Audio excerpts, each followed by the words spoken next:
All right. So let's dive a little deeper on some of these shells setups. Um, I would like to do another example. I'm just realizing here, I'm pausing because I realized I wrote find the volume of the region. I think I really just want to do another setup, so I can try to get as many setups done in these videos as I can. Again, doing the antiderivatives and sort of subbing in the values. That stuff is I'm hoping pretty rote by now. There shouldn't really be any surprises relative to some of the other things. So I'm just going to change the wording on this so it matches a little bit what I'm actually going to do.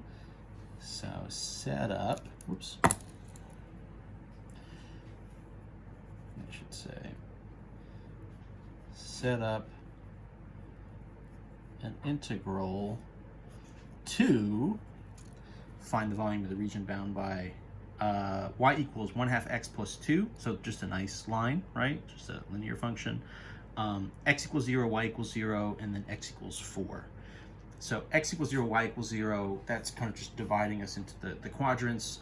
X equals 4 right here kind of tells you we're in the first quadrant, and then our sort of upper thing, which would be our height, right, is the line just 1/2 x plus 2, right? Y-intercept is 2, up 1 over 2 to get the slope, and then we'll hit 4. We'll sort of hit here at this intersection point, 4, 4.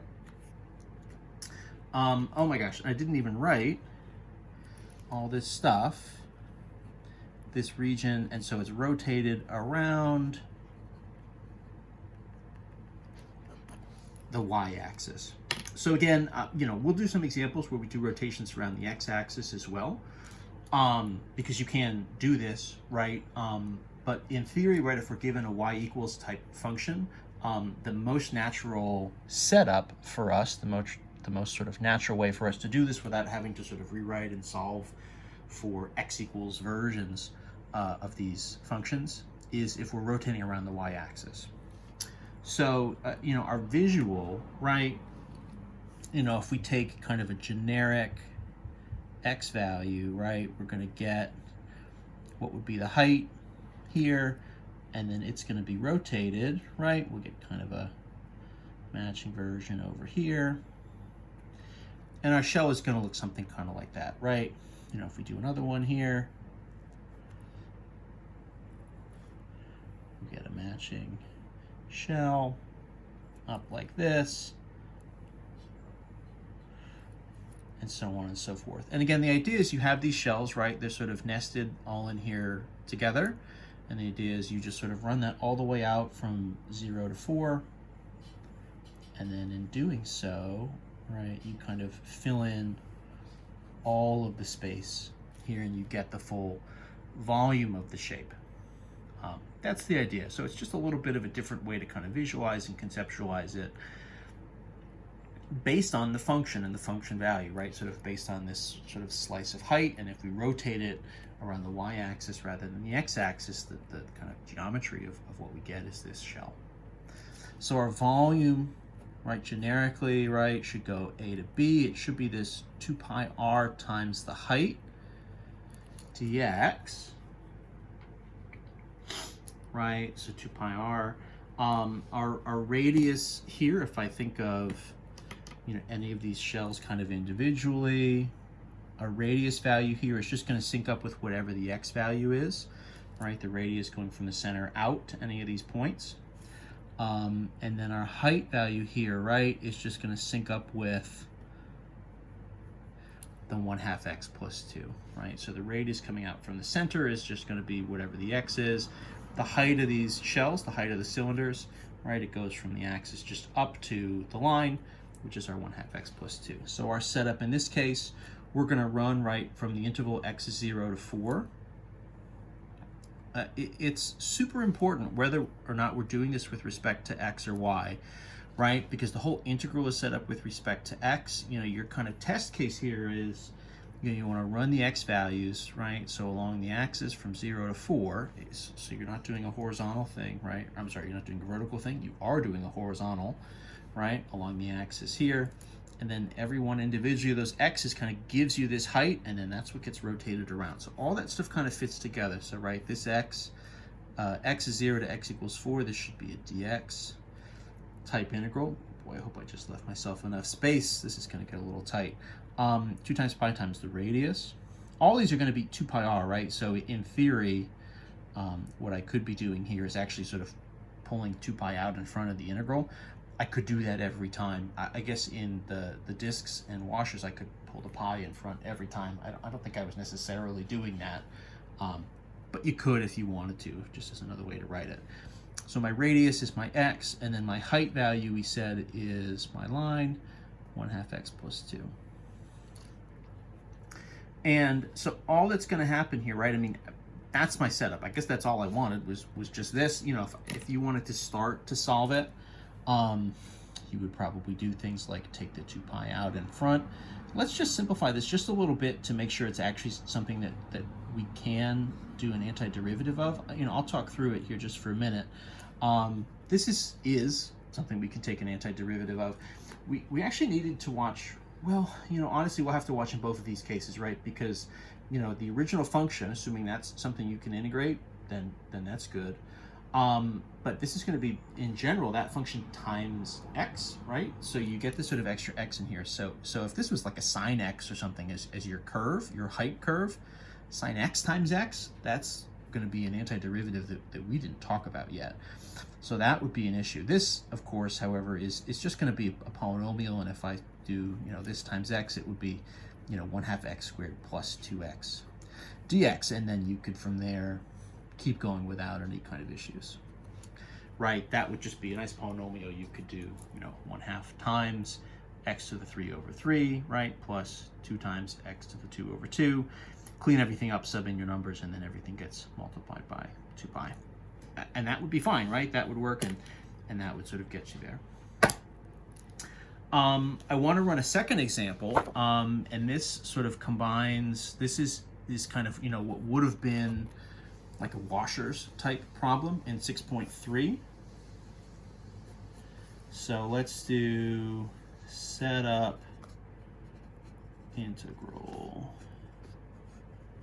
to find volume of the region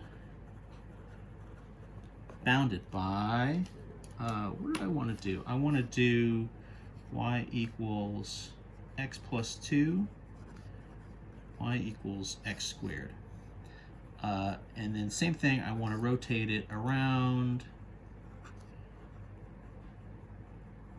the y-axis. Again, we'll look at some examples where we're rotating around the x-axis too in the next video, or the video after that, or the video after that. We'll have that also as an option. I'll do a quick sketch here. Of course, you can kind of Desmos this, or you can do a sketch on your own. I'll just do kind of a quick one. These are both pretty standard functions, you know, x plus 2, just going to be a nice linear up 1 over 1, right, with y-intercept 2. Oh gosh, we need another line here, actually.